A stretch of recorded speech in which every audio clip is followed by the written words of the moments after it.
Please note, rewards offered are subject to change or expire. To the author's knowledge, reward amounts are current and valid as of this episode's air date and may be subject to terms and conditions. Please confirm all reward details with the relevant case authority listed in the show notes.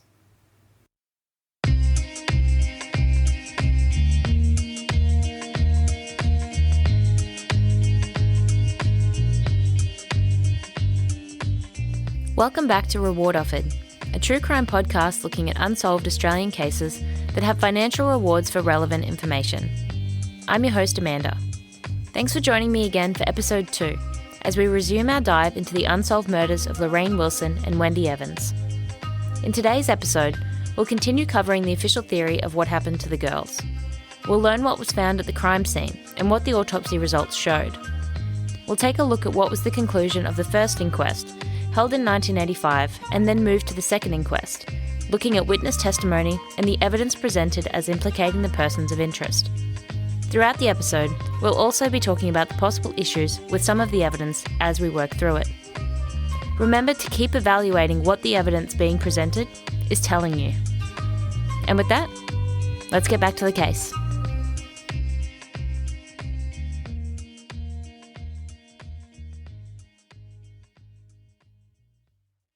If any of the details of this case cause you distress, please reach out to Lifeline on 13 11 14 in Australia or a relevant crisis support service in your local area.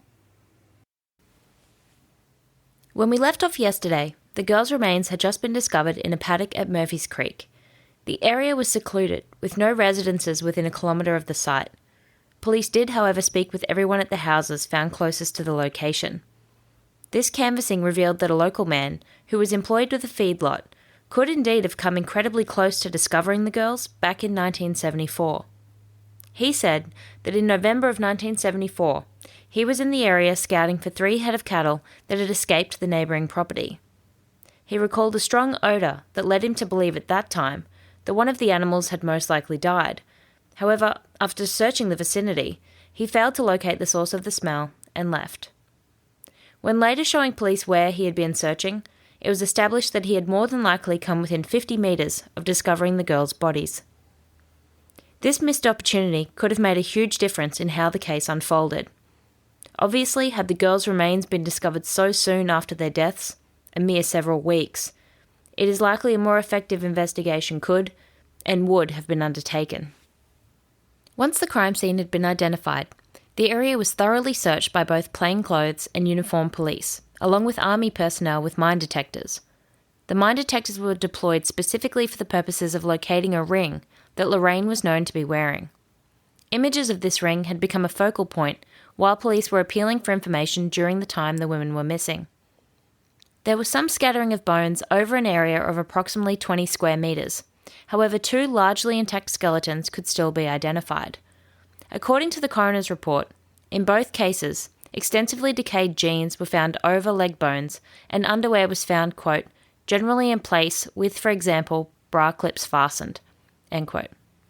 Now, I really wish it was a little clearer as to the positioning of underwear, as given the amount of time that has passed, the position of clothing is likely to be one of our only reliable indicators, short of an eyewitness, after so much time, as to whether this crime involved the girls being raped. I think it's fair to say that the bra doesn't tell us much, and given the fact that whoever murdered these women made absolutely zero attempt to conceal the bodies, I don't foresee the perpetrators bothering to reclothe the girls after raping them. Although it is also possible that they were raped before being brought to this location. In the very least, it seems there was no evidence to suggest that they were raped at this location, before being murdered. Eric Wilson seems to be firm in his belief that Lorraine and Wendy were raped before being killed. Perhaps he knows something I don't, but based on the information provided in the coroner's findings and his books, I just don't see the evidence to support it. Who knows? Maybe I'm just eager to hope that the girls were spared that, on top of everything else that they endured. I will say that many believe this crime is linked to several others that involved the rape, bludgeoning and murder of women in the nearby Gold Coast area between the years of 1972 and 1976. The similarities are blatantly obvious, but I will note that in those cases, the women who are known to have been raped to my knowledge, were found only partially clothed, unlike Lorraine and Wendy. According to the coroner's report, in the case of Lorraine and Wendy, loops of cord were found around bone legs in a configuration making it appear that their legs had been hobbled, the cord tied around each ankle and linked together. Effectively, they had been hog-tied, in a way similar to a method used by pig hunters to secure their prey. The synthetic cord has been described as being not as thick as the nylon used for clotheslines of the time, but more like that used in blinds. It is believed it may also have been similar to cord used to prepare the slab of bacon before it was sent out to be cured, used in the cutting room of the boning operation at abattoirs at the time. Both skeletons were found only 5 to 7 metres apart. Some of the personal effects were scattered about, but there were also items that seemed grouped together. These items were described as looking as though they had been dumped out of an upturned bag or suitcase, and were still laying there undisturbed in a pile. There is contradictions as to what Lorraine was found wearing. The coroner's report insinuates she is found wearing the cheesecloth shirt she has on when she leaves Susan's, yet in his book, Eric indicates that she is wearing a medium, grey t-shirt with either a Darwin or Northern Territory motif on the front. He goes on to explain that it's believed the t-shirt being worn by Wendy was the exact same shirt, just blue. So I'm unsure which is the correct top Lorraine is wearing when her body is discovered, but I believe it to be at least one of those two. Personal effects located at the scene included cigarette lighters, toothbrushes, hairbrushes, and clothing. There was also jewellery found, including an astrological Cancer sign pendant and 2 rings. Items never recovered, but known to have been with them, are the girls' wallets, a bank book, and a checkbook and cash.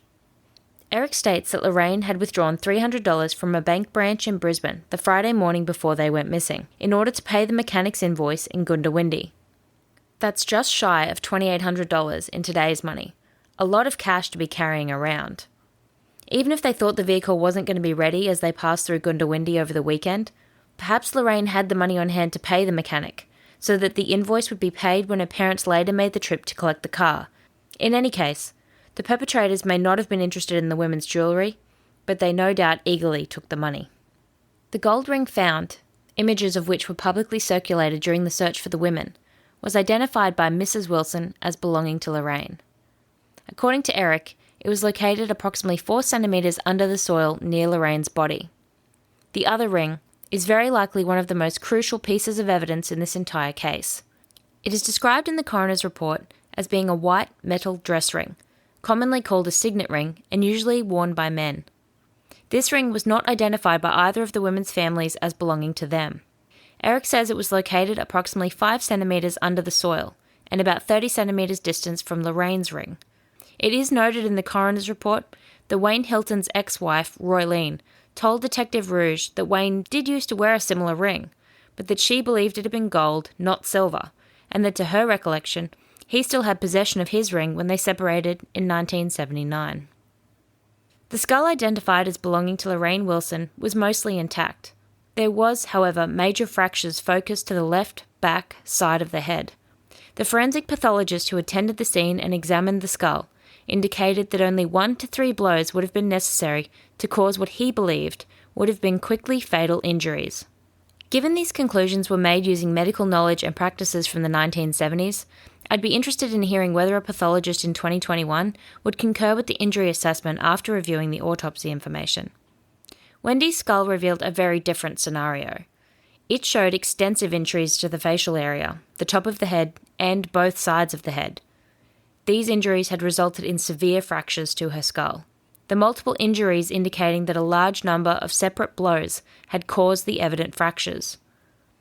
It is stated in the coroner's report that Wendy had not only received many more blows than would have been necessary to kill her, but that she was, horrifically and literally, quote, bashed to a pulp, end quote. We can immediately identify that Wendy bore the brunt of this attack.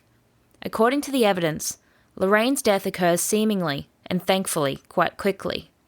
The same may not be the case for Wendy. As we consider the evidence and statements that people will give, this uneven brutality exhibited between the two women needs to be bookmarked. Why was Wendy attacked so viciously? Why was she the focus of so much anger? If the pathologist's findings are correct, this is textbook overkill. But why?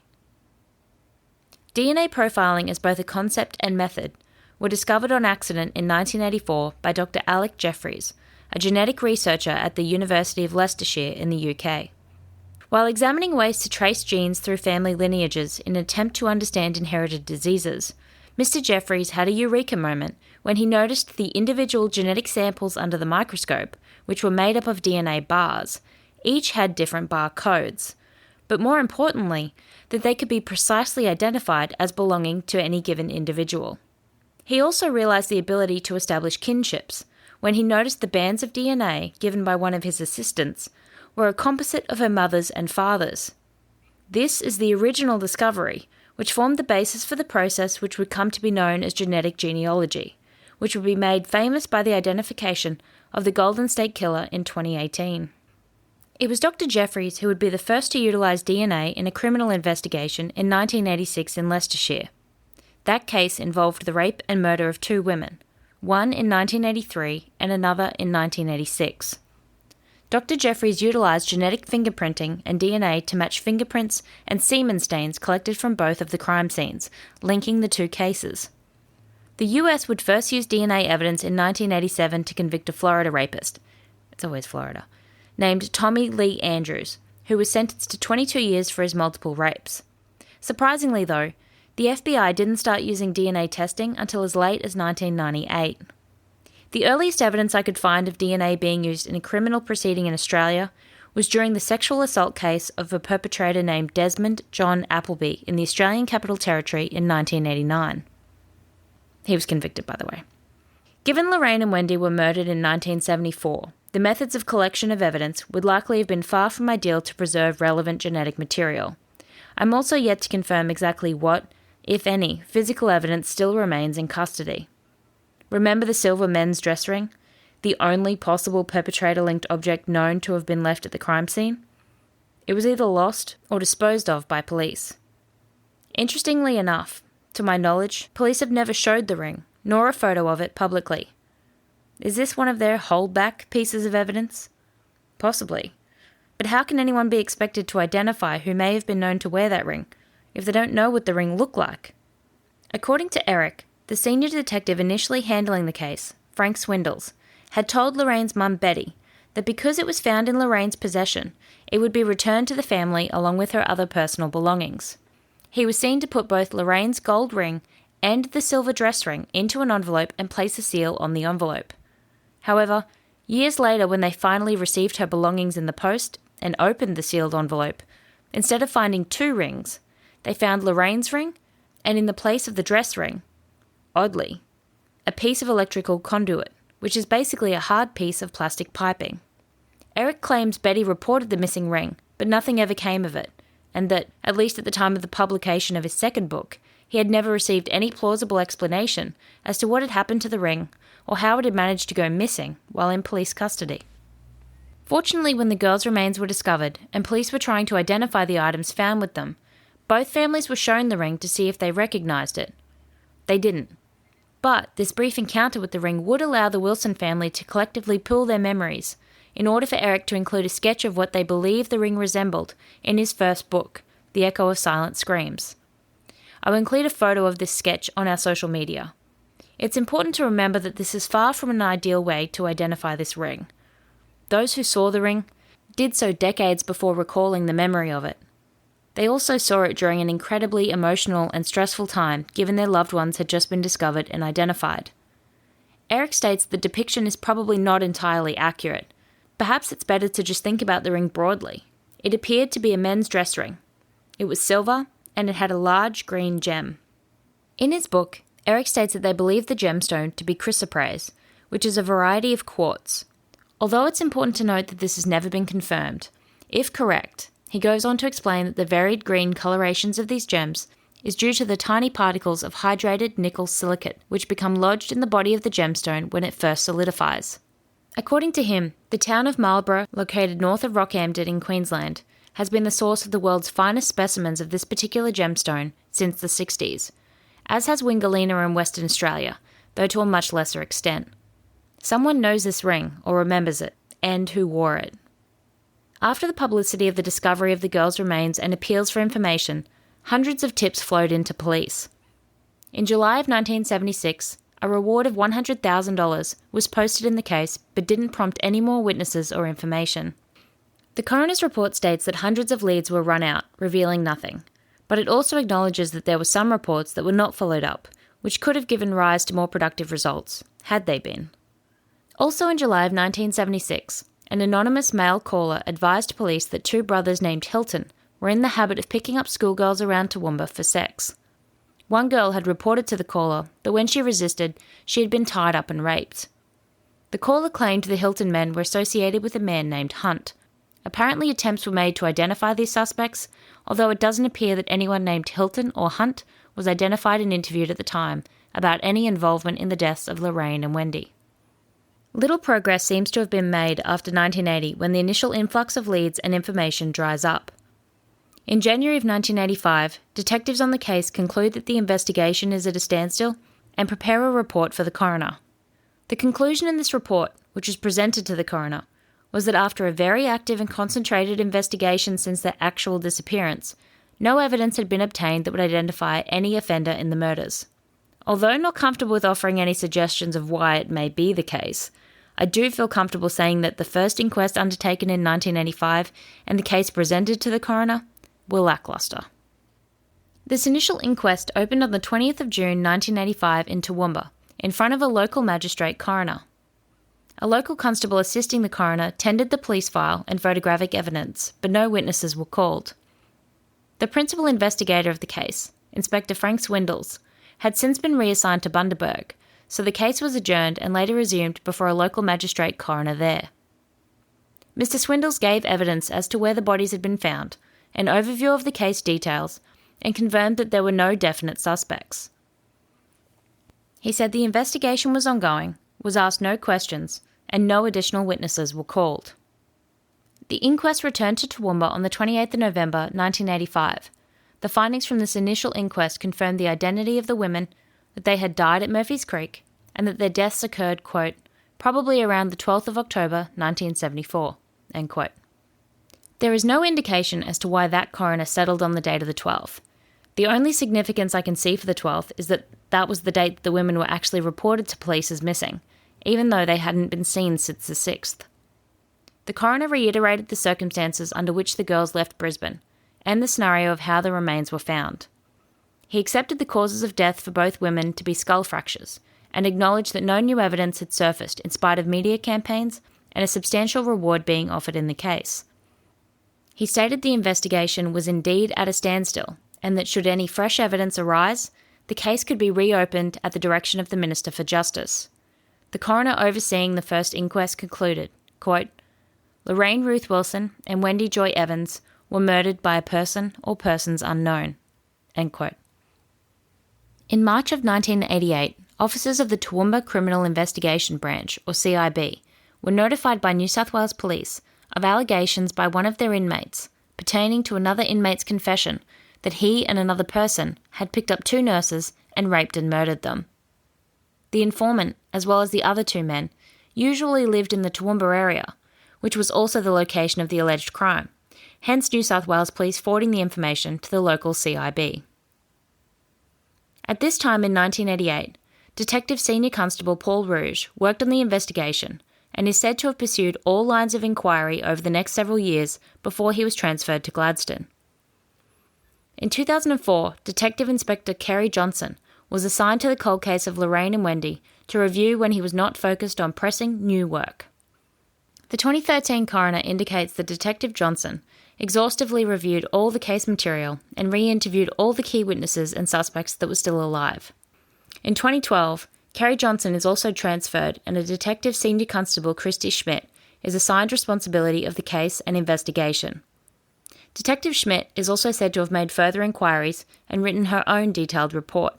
The 2013 coroner, Michael Barnes, commends all three detectives in his findings for their efforts in the investigation. The story behind how the second inquest comes about is a testament to the way in which news media can not only positively impact the trajectory of a case, pushing it in the direction that best serves the interests of the victims, their families and the wider community, but also how media exposure and the resulting pressure can most certainly influence government decisions. After 38 years, Lorraine's brother and her mum Betty decide to write to the state coroner to request another coronial inquest into the murders. After 5 weeks and no response, Eric phones Paula Donman, a newspaper crime reporter who he had met while she was covering the girls' murders, and asks for her help. By this time, Paula was now a producer for Channel 7 Brisbane. Channel 7 aired a segment not long after that gave a rundown of the case and queried why there had been no response to an ageing mother's last wish, that before her own death arrived, her daughter's case be reviewed. Detective Inspector Kerry Johnson, who was in charge of the case at the time, was interviewed. According to Eric's second book, in the preceding decade of investigation, there had been new witness statements secured, and from 16 persons of interest nominated, 4 to 5 potential suspects had been identified. These revelations, combined with public sentiment over the case, caused the seemingly seized wheels of justice holding up this case to begin to turn. But there were several more bumps to overcome. 4 weeks later, Eric finally receives a response from the state coroner, Michael Barnes. It's not a great start. Due to the deaths having occurred prior to the 1st of December 2003, and the initial inquest having been convened under the Coroner's Act 1958, the state coroner didn't currently hold the power to reopen the previous inquest. That action could only be performed by the Attorney General. With not only the public on side, but also a recommendation from the Queensland Police Service for a coronial inquest to be undertaken, there was no way the AG could refuse the inquest. Until he did. Eric received a phone call from Paula, advising him that his mother's request had been denied. A letter was issued by the AG, Jared Blaisie, I think that's how you pronounce it, explaining that he would not be directing the state coroner to reopen the inquest as he did not believe investigations since 1985 had provided any additional pertinent information, nor was he convinced that reopening the inquest would result in a different finding being made. Obviously, this was confusing to most, given the new witnesses, persons of interest, and suspects that had apparently been identified. Once again, Channel 7 Brisbane airs a segment on the 6 o'clock news, this time questioning the Attorney General's decision. And not far behind Channel 7, ready to also strike, was the print media. Another individual Eric had crossed paths with during coverage of his sister's case was a journalist by the name of Warren Gibbs. By the time Eric contacted him in 2012 asking for assistance, just as he had asked of Paula, Warren was now a senior editor for one of the Murdoch groups of newspapers in Sydney. Full-page articles ran in both the Sydney Morning Herald Weekend Edition and the Sunday Telegraph, two of the largest newspapers in the country at the time, and still. The girls may have died in Queensland, but they had lived in New South Wales. Both states pursued the story rigorously, with many journalists hounding the AG's office regarding the matter. After weeks of mounting pressure from TV and print media, the public and him, Eric picks up his phone one afternoon to find a voicemail from the AG himself.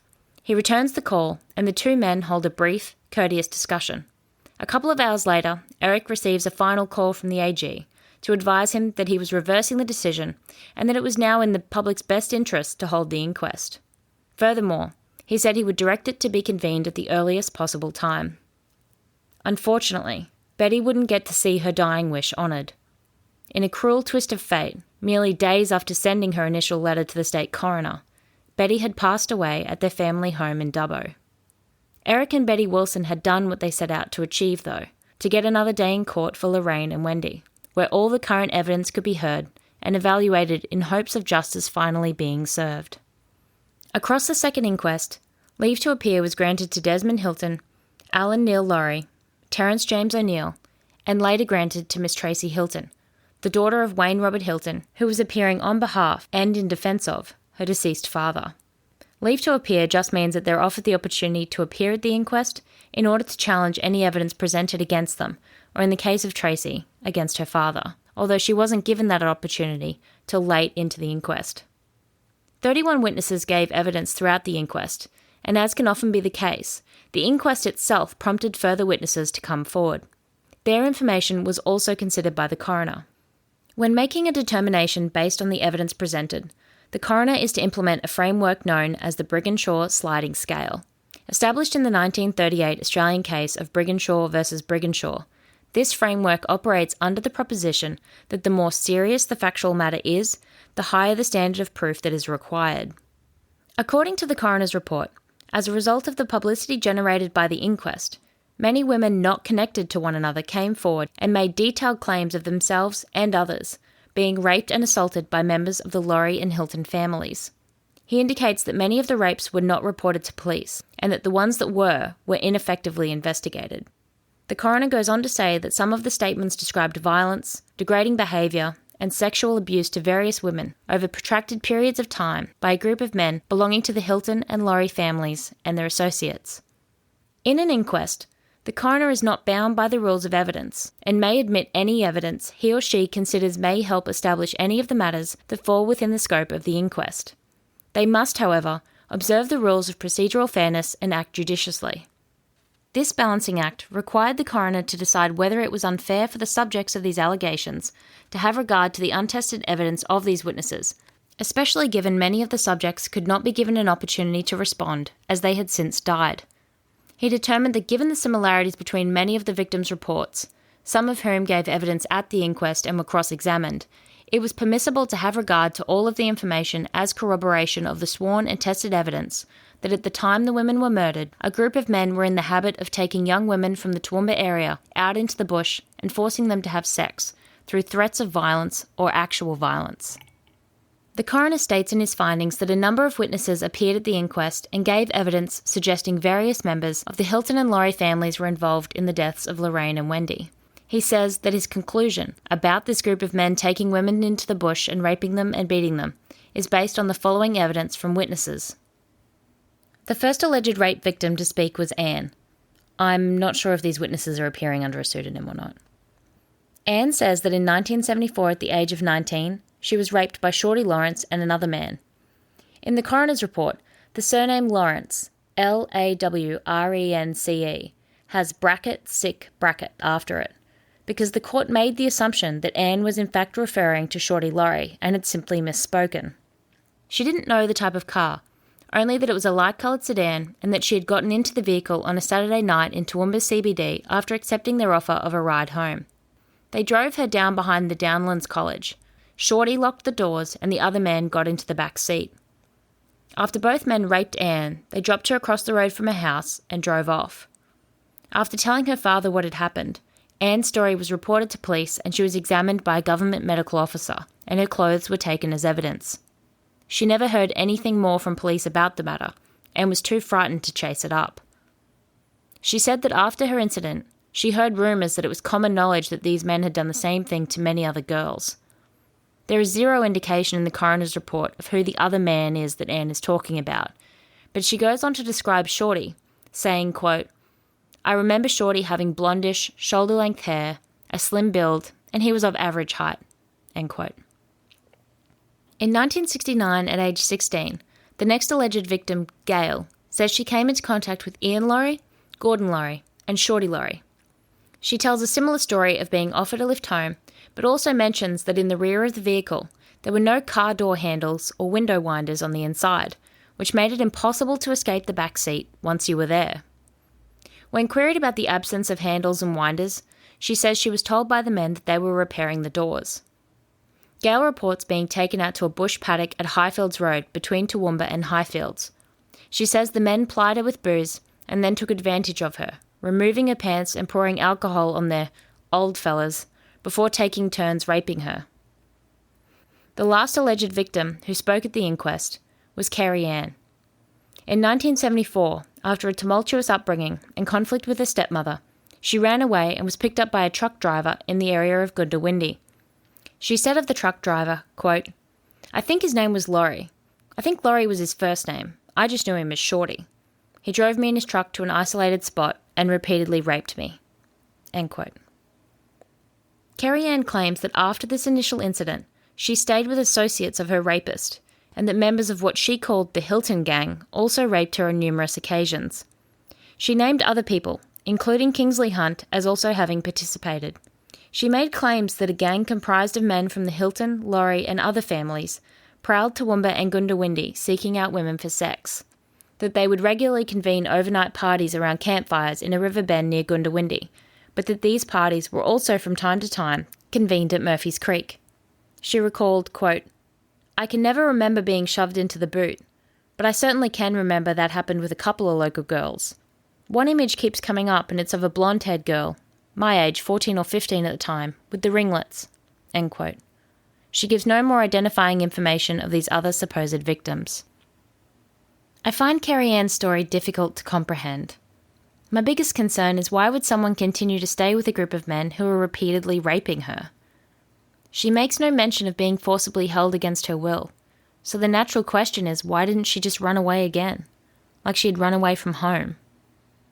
She obviously did choose to leave at some point, and I understand that it's not that simple, but there are many factors that could have played in her decision to remain in a dangerous situation if her story is true, but that doesn't remove the presence of the query.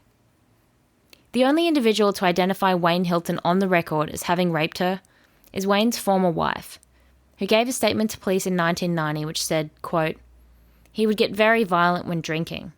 He would fight anyone and had no qualms about hitting women," end quote. She went on to say that, quote, "Wayne was very active sexually, both by day and at night time, and whether he was drunk or he was sober, whenever he wanted sex, he would just take it, whether I consented or not. I resisted him on some occasions, but he just punched me and held me down and forced me into sex," end quote. Kenneth Inslee was the New South Wales inmate who provided information regarding another prisoner confessing about murdering 2 women. He is reported to have sometimes resided in Toowoomba, but as previously indicated, was in 1998 an inmate of a prison in Malabar, New South Wales. In October of that year, Detective Rouge interviewed Mr. Inslee and asked him to relay what he had been told. According to Kenneth Inslee, while he was in prison in Palin Creek, Queensland in 1984, he was involved in a dispute with Trevor Hilton, and afterwards was told by Mr. Hilton that he and a man named Donnie Laurie had killed 2 people, but he was given no more information at that time. He goes on to claim, however, that several years later when he was living at Westbrook near Toowoomba, both Trevor Hilton and Donnie Laurie visited him at his home, and after they'd been drinking for some time, the men began arguing. Mr. Inslee claims that Trevor told him about how he and Donnie had picked up 2 nurses from Toowoomba Hospital and killed them. Donnie tried to stop Trevor from speaking, but he wouldn't. Kenneth says that Trevor revealed, quote, "We screwed them and killed them," end quote. And when asked where that had happened, said, quote, "On the dirt road to the right going down Murphy's Creek Road," end quote.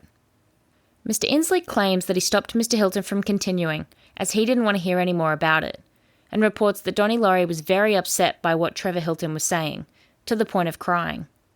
According to the coroner, Mr. Inslee repeated these allegations at the 2013 inquest, although he had to be constantly reminded of his previous statement. He was on several medications at the time, including receiving injections for paranoid schizophrenia, which he'd been diagnosed with since the age of 15. In November of 1988, Detective Rouge interviewed Trevor Hilton in relation to the allegations made by Kenneth Inslee.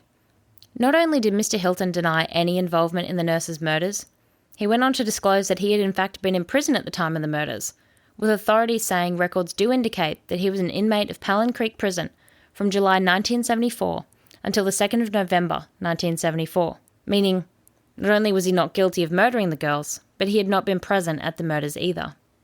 Interestingly though, in this same interview, Trevor Hilton does offer that in June of 1988, an associate named Donnie Laurie had come to his residence in Toowoomba and claimed another of their acquaintances, Shirley Withers, had told police that Donnie and Trevor were responsible for killing the 2 nurses. Trevor said that Donnie was very upset and was acting strangely, saying that he wanted to leave Toowoomba. Mr. Hilton claims that after he denied assistance to Donnie, Donnie left in a cab, headed for the home of Trevor Hilton's uncle, Desmond Hilton. Just a quick side note here, the coroner's report is wrong about Desmond being Trevor Hilton's uncle.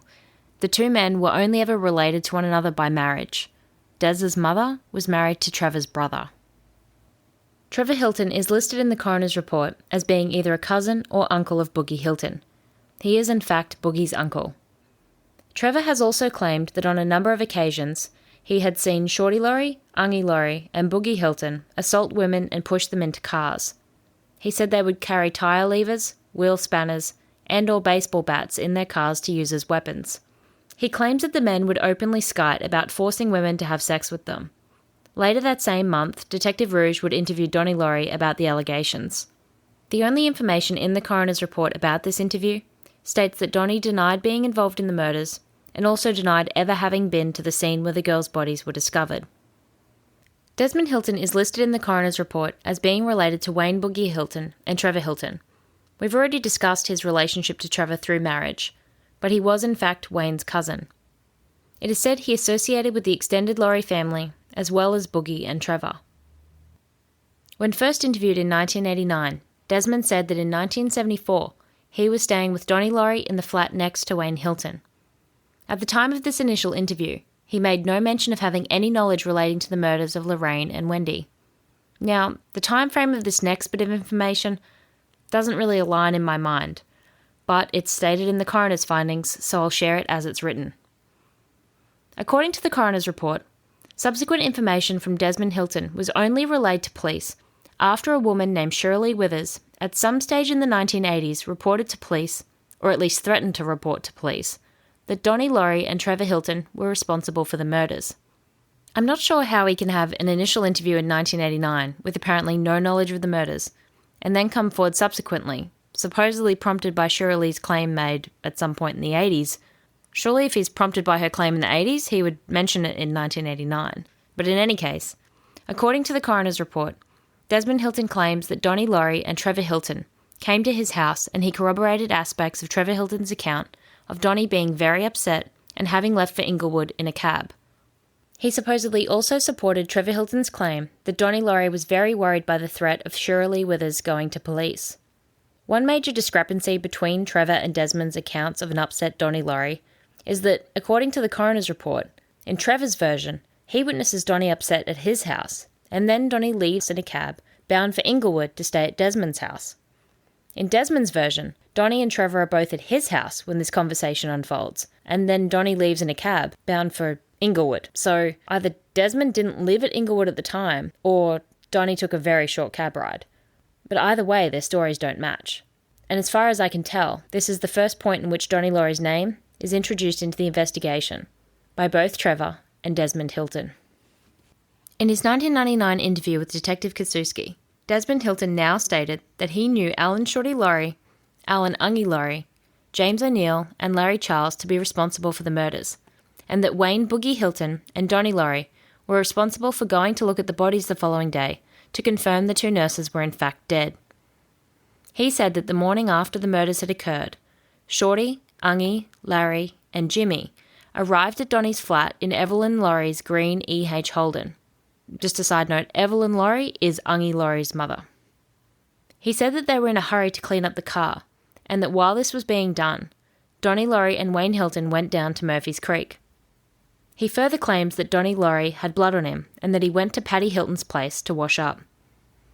It doesn't matter who Paddy Hilton is, it's not relevant. It'll just confuse you if I try and explain every single person in this case. Don't feel bad if you're already confused. These are huge families, complicated by marriages and intergenerational dating. I'll put a copy of what I believe is the most thorough and accurate family tree available on our social media so that you can see just how complex it is. It really isn't a family tree so much as it's like a family forest. Desmond Hilton was interviewed once again in 2008 by Detective Kerry Johnson, and his account of events in this interview was as follows. Shorty, Ungie, Larry and Jimmy arrived this time at his house, whereas in the 1990 interview he indicated that this had occurred at Donnie Laurie's flat, and that the four men said that, quote, they'd given two girls a hiding down the... Actually, they didn't say Murphy's Creek, they just said that they had given two girls a hiding down the bottom of the range, end quote. He took this to mean that they were talking about what he says they had done every weekend for many years, taking girls out, raping them, giving them a hiding, and leaving them once they'd gotten what they wanted. He claims that Wayne Hilton and Donnie Laurie went down to check on the girls, and that upon returning, they too said that the two girls had received a hiding. He says he was asked to clean the green Holden and noticed a smear of blood all the way across the back seat, which looked as though someone had been dragged across it. He also claims in this interview that Donnie Laurie washed blood off his hands when he returned to the tap, although there's no mention of Paddy Hilton's house this time, and that Donnie told him sometime later that he had taken a ring from one of the girls down at the scene and had sold it at the Five Ways pub for beer. As far as I'm aware, no rings belonging to the women were unaccounted for after the bodies and surrounding belongings were recovered in 1976, so Donnie couldn't have sold a ring from one of the women. Finally, in his statement, Desmond Hilton claimed he had seen Shorty Laurie showing Donnie Laurie how he had kicked the girls with an action of kicking and stomping on the floor. At the second inquest in 2013, however, Desmond Hilton now attempted to retract almost all of his previous statements. He could apparently no longer remember cleaning blood from the car that he said Shorty had been driving, and said that if he ever had cleaned blood from the vehicle, it might have been blood from kangaroos which had been shot by Mr. Laurie. He did confirm that Shorty Laurie had a propensity for violence, and went on to claim having witnessed an incident in which Mr. Laurie punched his own mother in the head, as well as another where he claimed to have seen Mr. Laurie stomping on her. At the inquest, there was no mention of a visit from this group of men, the cleaning of blood from their vehicle, anyone inspecting bodies at Murphy's Creek, or of anyone washing blood from their hands. According to Eric, Desmond was also specifically asked at the inquest about an incident he had supposedly witnessed in Echo Valley many years ago. Through statements in the inquest, I've come to understand that this event revolves around a story supposedly involving Boogie, Shorty, and Ungie years prior. It would seem that Desmond had appeared at a Crime and Misconduct Commission, or CMC, hearing only 3 years earlier in 2010, and made detailed claims of an event at Echo Valley that involved a young woman being forced to have sex with Shorty and Ungie in the back seat of a car. He claimed that while this was happening, he was outside the vehicle drinking. I couldn't find any indication of what he claimed Boogie was doing while this supposedly all unfolded, but when this was raised at Lorraine and Wendy's inquest, he claimed he could no longer recall saying those things, and indicated that he'd had a rough life, been a heavy drinker for much of it, and that his memory wasn't real good as a result. It's impossible to know if this is even somewhat true, or if it's just a cover for him as he recants previous testimonies at the inquest. Also, just to note, the CMC in Queensland was reformed in 2014, and it's now called the Crime and Corruption Commission, or CCC. Another witness, Albert Galvin, claimed to be an associate of Donnie Laurie and other members of the Laurie family, as well as some of those of the Hilton family. When interviewed by police on the 15th of August 1995, he claimed Donnie Laurie, while on his deathbed in Toowoomba Hospital, told him about the murders of the two nurses. He alleges that Donnie Laurie told him that the vehicle involved was a green 1963 Ford Falcon with a white hood and blinds in the back windscreen, as well as telling him that a tomahawk was used in the killings, although to my knowledge, there is no evidence in the autopsy or forensic findings that would indicate any such weapon was used in the attacks on the women. Albert Galvin advised police that he believed there was 3 or 4 carloads of people involved, including Shorty Laurie, Ungie Laurie, and Wayne Boogie Hilton. In a statement given not quite a year later, dated 22nd of April 1996, Albert Galvin now claimed that while on his deathbed, Donnie Laurie had told him, quote, "We killed the nurses. I was there. I didn't do it." End quote. Mr. Galvin claimed that when asked why he hadn't gone to police, Donnie had replied that they would have killed him. Donnie apparently told him that the police were looking for the wrong car, that it was an XN or XL, presumably he's speaking of Ford models, bought from Fred Porter for Wayne Hilton. From what I can find, there was never an XN Ford made, but there was an XM. So again, it's either a typo or an incorrect witness statement. Another witness, Daryl Sutton, lived in Toowoomba in the 1970s. He claims to have known members of the Hilton and Laurie families, and to have socialised with Boogie Hilton, although he also said that he thought his proper name was Ron or Trevor. Remember, Boogie's full name is Wayne Robert Hilton. As also mentioned, there is another individual by the name of Trevor Hilton, but he is Boogie's uncle. And Ronnie Hilton was Trevor Hilton's son, who was about 4 years old in 1974. Mr. Sutton also claimed that he used to get around with Teddy Laurie, Shorty Laurie, and Arthur Laurie, and claimed that during this time, Shorty Laurie drove a light green EH model Holden belonging to his father. In a 2005 statement, and repeated again at the inquest, Mr. Sutton said that on one occasion, he saw Shorty Laurie driving that vehicle and that Boogie Hilton was in the passenger seat. He stated that Boogie was crying and said aloud, quote, "I didn't mean to hurt the girls." However, when Mr. Sutton tried to inquire further, Shorty apparently advised him to take no notice of Boogie. He claims to have witnessed Boogie assault both men and women on multiple occasions, saying, quote, "I remember seeing him hit girls in the face and about the body. I don't know why he used to bash them. I think it was just to get his own way, to get what he wanted. He was renowned as a girl basher."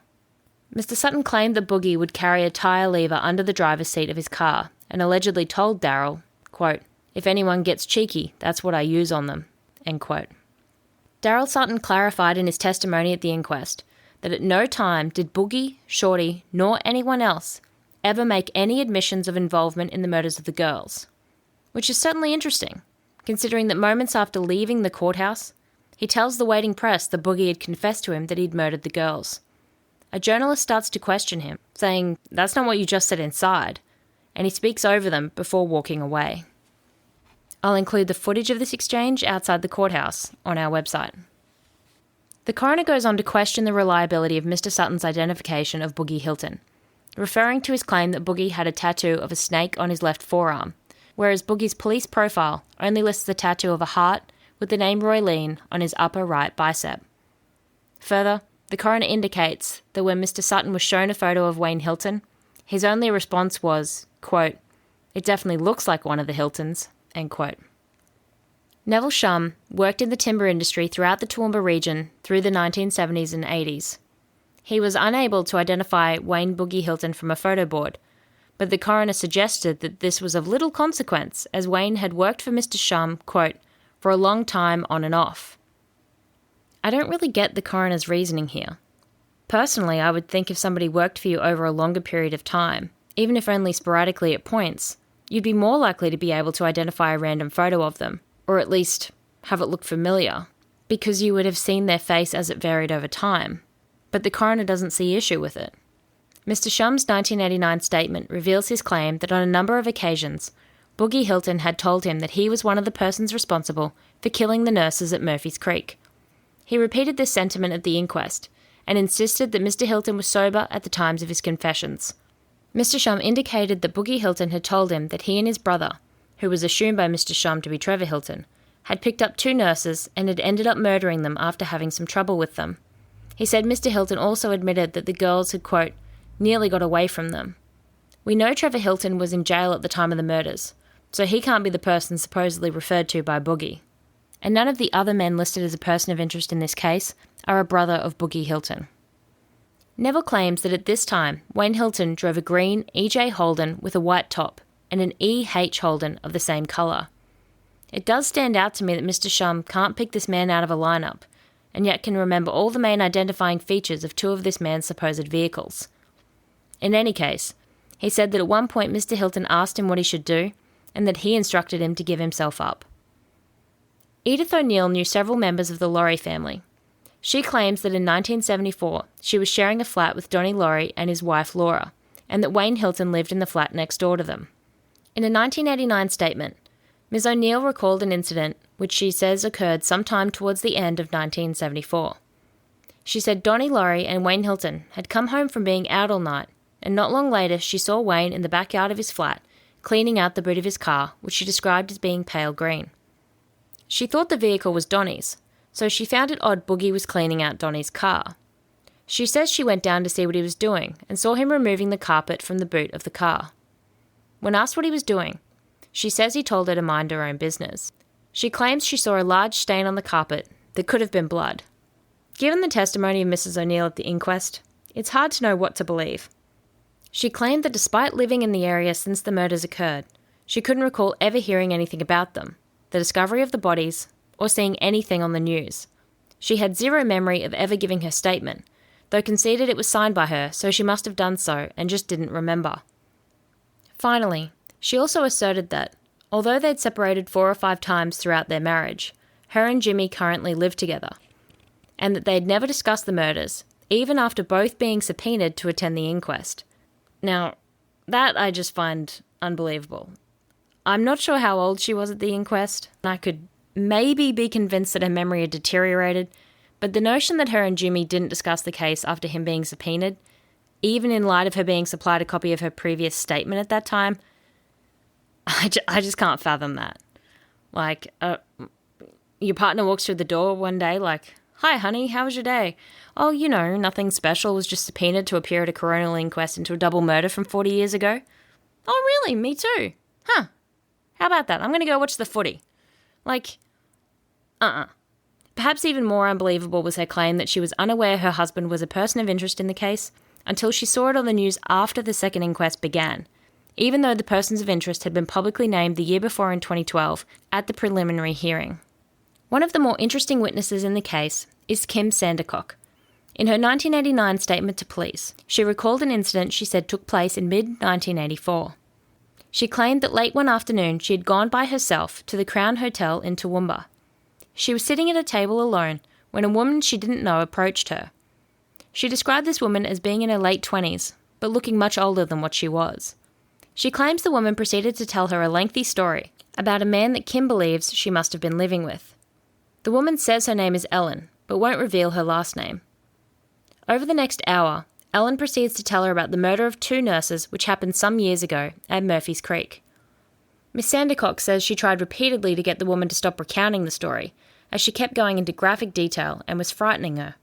She claimed Ellen was quite intoxicated and, quote, spoke about what happened quite precisely, and the woman was almost in a trance-like state, end quote. Perhaps most striking is the supposed claim by Ellen of being present at the time of the murders, though she had not taken part in the killings, she said. She stated that the girls had been killed by, quote, Alan Laurie and one of the Hilton boys, end quote. Miss Sandercock stated that Ellen had not deliberately revealed the names, but that they had slipped out during the conversation. She didn't know the men Ellen were alleging were responsible for the murders, but had since heard a lot about a man named Alan Laurie, who she now knew to have the nickname Shorty. Which, if it was the person of interest Alan Laurie, of the many Alan Lauries, that she came to know of, then yes, his nickname was Shorty. But she doesn't indicate that she would have any reason to believe that, of the multiple Alan Lauries, that was the particular one that Ellen was referring to. Maybe Kim, or even Ellen, didn't know that there was at least 3, and possibly 4, Alan Lauries of roughly the same age that lived in that area at the time. In any case, Kim goes on to say that Ellen told her that the 2 men had picked up 2 nurses, though didn't say from where, and revealed that while the men had planned on raping the women, murder had not originally been part of the plan. They were to be taken to a scrub or creek, and Ellen apparently did mention Murphy's Creek. Ellen said that one of the men had been driving, with one of the girls sitting in the front seat. The other girl was seated between herself, being Ellen, and the second man in the back seat.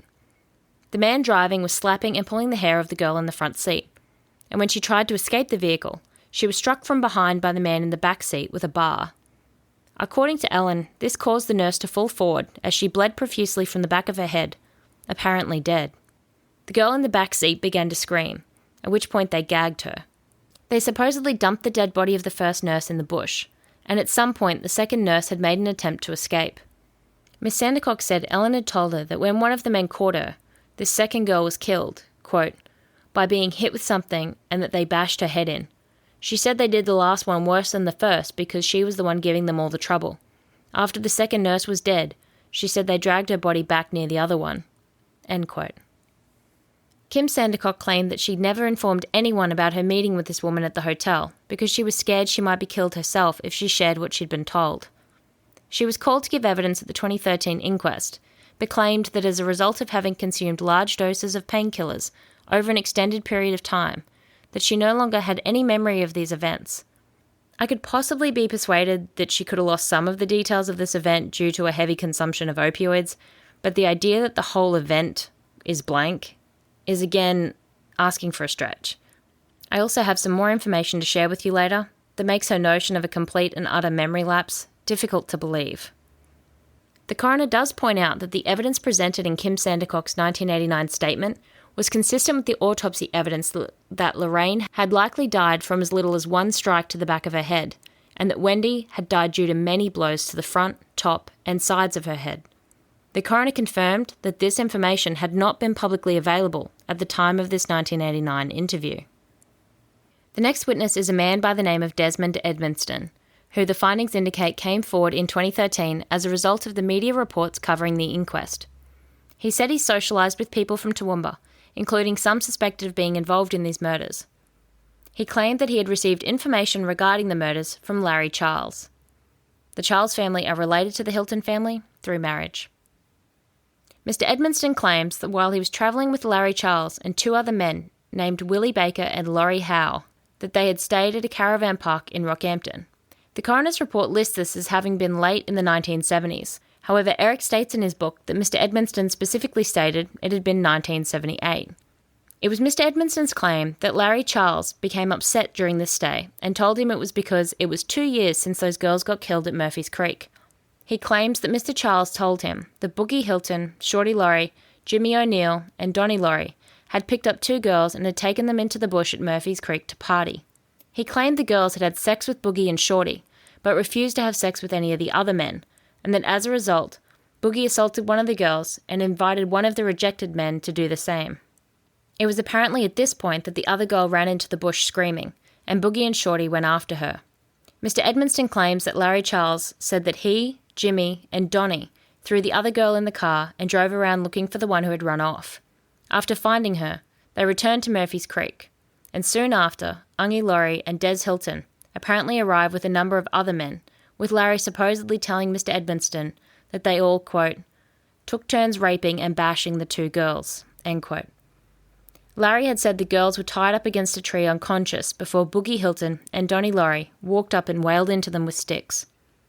Larry apparently told him that all the men had made a pact that if any of them opened their mouths about what had occurred, the others would kill that individual. It was Mr. Edmonston's claim that about 15 years ago, Larry Charles had phoned him and told him he had confessed to a priest about what had happened. He claimed that Mr. Charles had committed suicide the day after this phone call took place. One thing I noticed with the testimony of Mr. Edmonston, if Eric is correct that Desmond indicated that this admission initially occurred during a trip in 1978, the dates wouldn't match up. 1978 wouldn't mark 2 years since the women had been murdered, as was supposedly what Larry Charles had said. Rather, 1978 would mark 2 years since the remains had been found, and 4 years since the murders.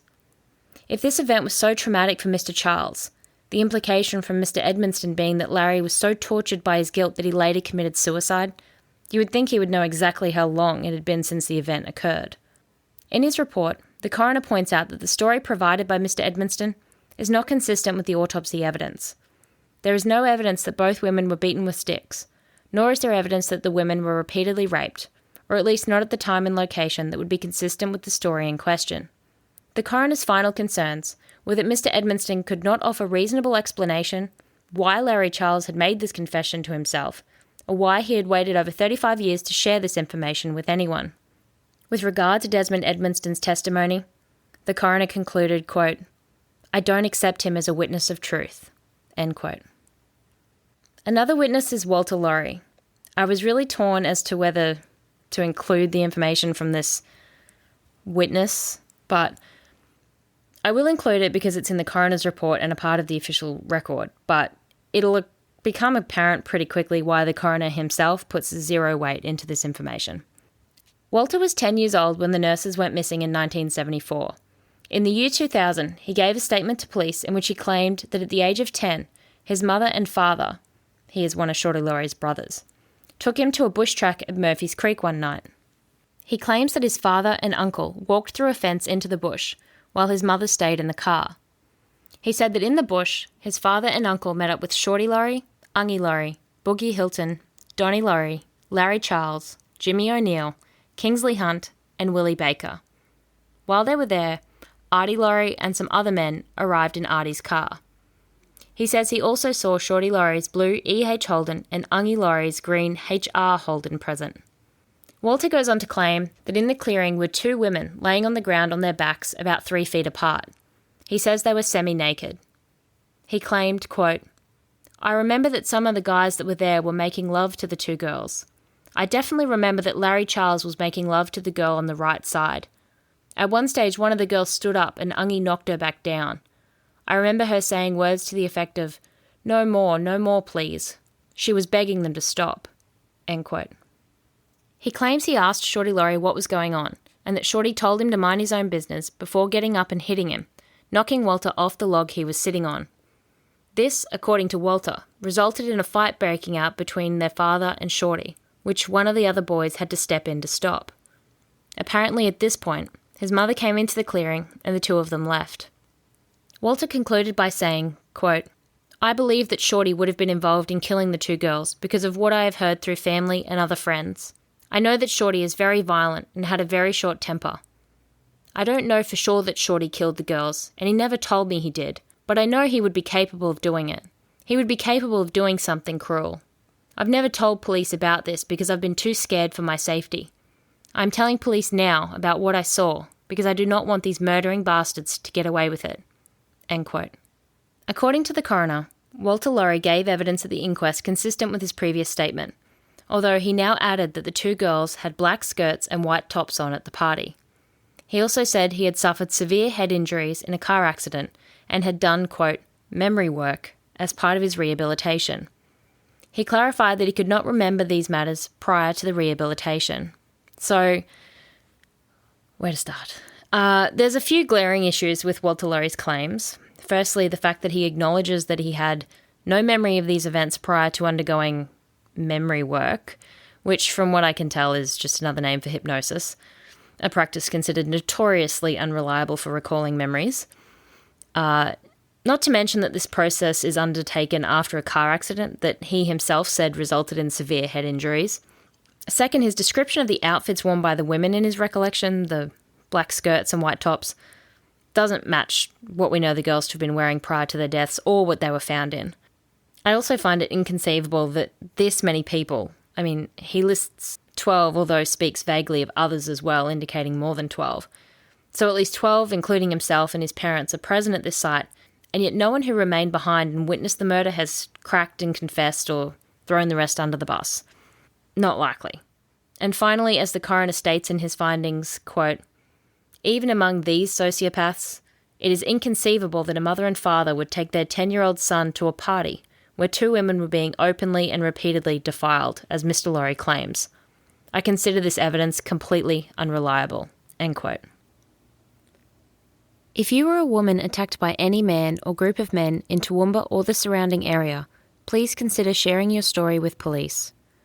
Details of your crime could possibly corroborate details of this crime. People, locations, events, patterns of behaviour, the smallest piece of evidence can make all the difference.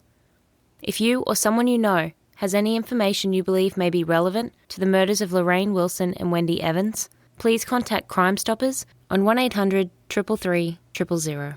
The reward offered for information in this case is $250,000. And a reminder, you can remain entirely anonymous when collecting rewards. In tomorrow's episode, we'll wrap up our last few inquest witnesses, including testimony from the two surviving persons of interest. We'll look at the findings from the forensic review undertaken for the inquest, as well as critically analysing all of the findings at the conclusion of the inquest. So don't miss tomorrow's episode as we continue our dive into Lorraine and Wendy's case. If you're enjoying the show and haven't already, please subscribe to Reward Offered on Apple Podcasts or wherever you get your true crime fix. And if you're feeling generous, we'd really appreciate if you'd leave us a positive review.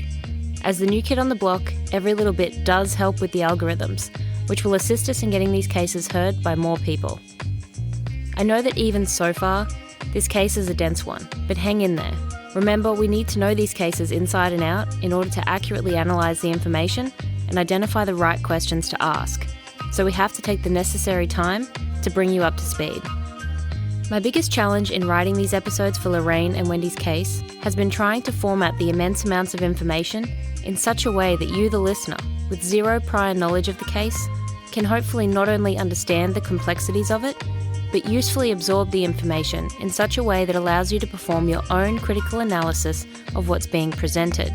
It's difficult for me to accurately evaluate how well I'm doing that at any given point though, because I'm working with the totality of the available information as I write the episodes.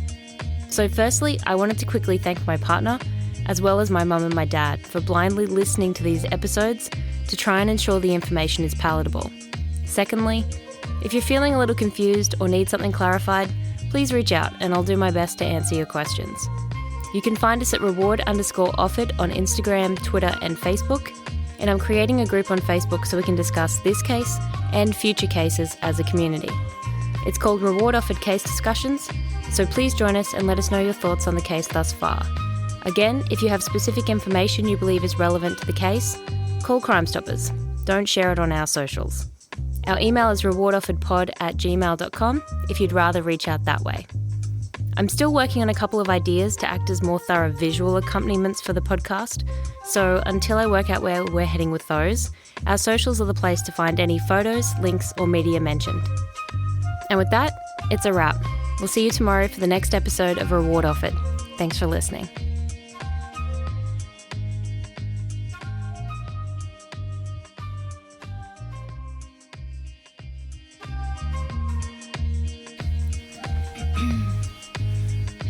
episode 2, folks. Bam. What do you want to bet the neighbours start bloody mowing their lawn or something?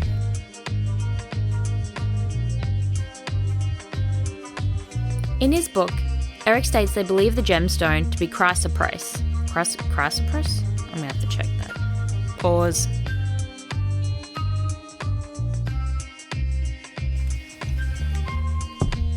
Chrysoprase. Chrysoprase.